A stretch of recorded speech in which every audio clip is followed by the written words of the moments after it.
be fat and also fit? Erica Jean Schenk is a US 18. That is the equivalent to a 22 here in the UK. She appears on and in next month's edition of the US magazine Women's Running. It's caused a bit of a storm on the internet. It's strange to see somebody quite as large as she is being held up as a paragon of good health. Erica Jean told the BBC about her feelings on the reaction. My response has been overwhelmingly overjoyed from most women. I get all these comments from a lot of women saying that they just had kids or that they have been stuck inside for work purposes and they've just really put their health aside and given other things the spotlight in their lives. And they've taken this cover as some inspiration to really get themselves out there and maybe start running. I feel really good at my size. I feel wonderful.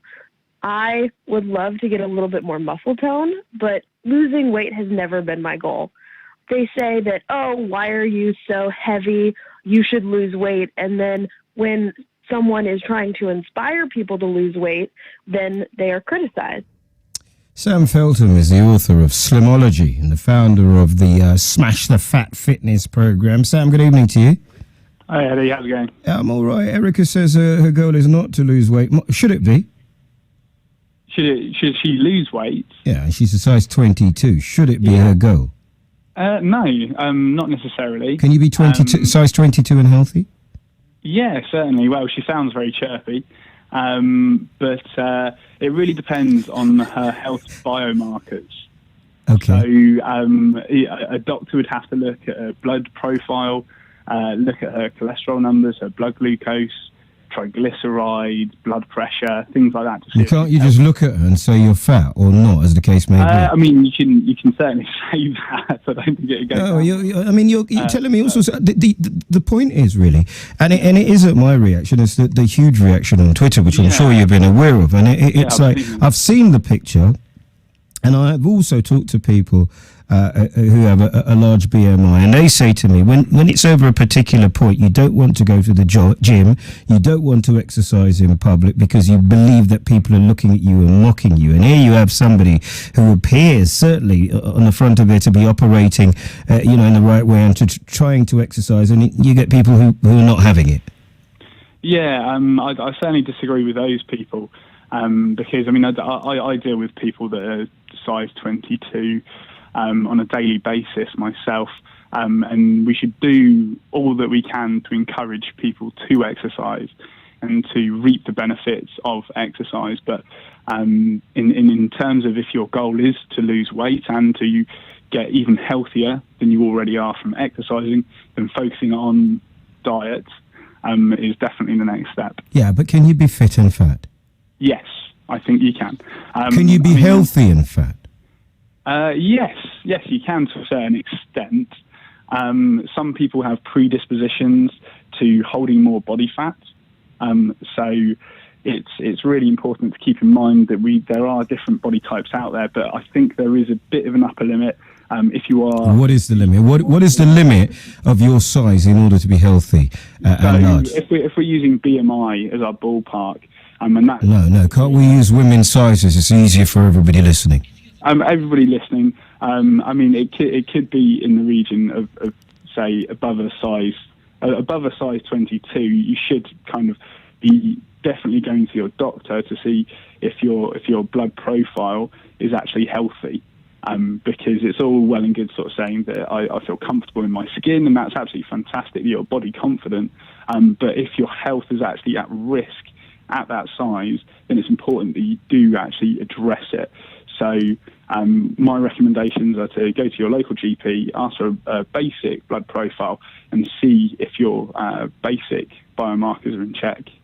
Just finally, in terms of size, at a size 22 or above, if you just trained, would that work, or would you have to look at what you ate? You would have to look at what you eat.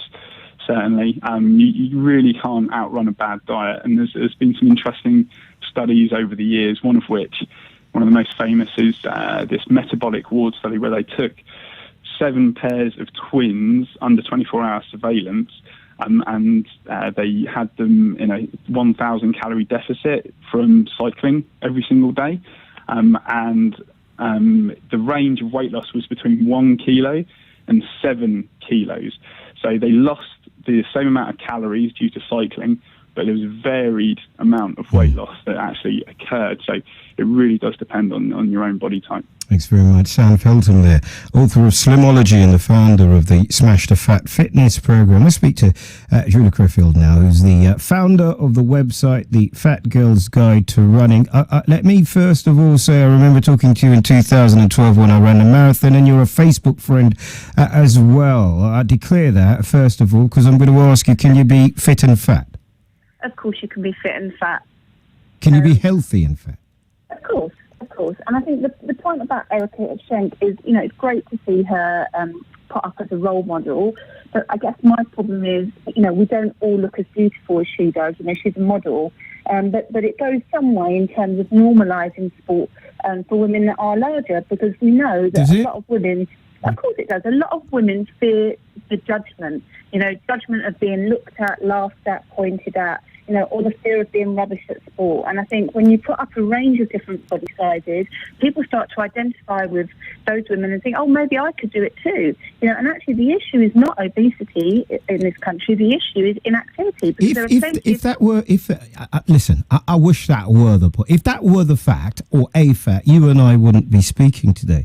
The point is, at a size 22, somebody jogging along the road is probably not good for their knees. They've probably got people pointed. They've probably got people laughing at them, and it probably puts other people off. I mean, that's the horrible reality. It's not what I want, but that's the horrible reality, isn't it?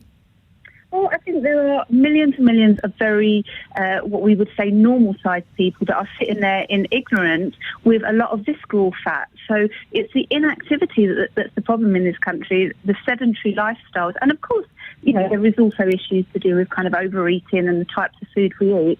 But I think, this focus on obesity is quite damaging, because those people that are slimmer think that they're let off the hook. And actually there's lots of health implications of not doing exercise.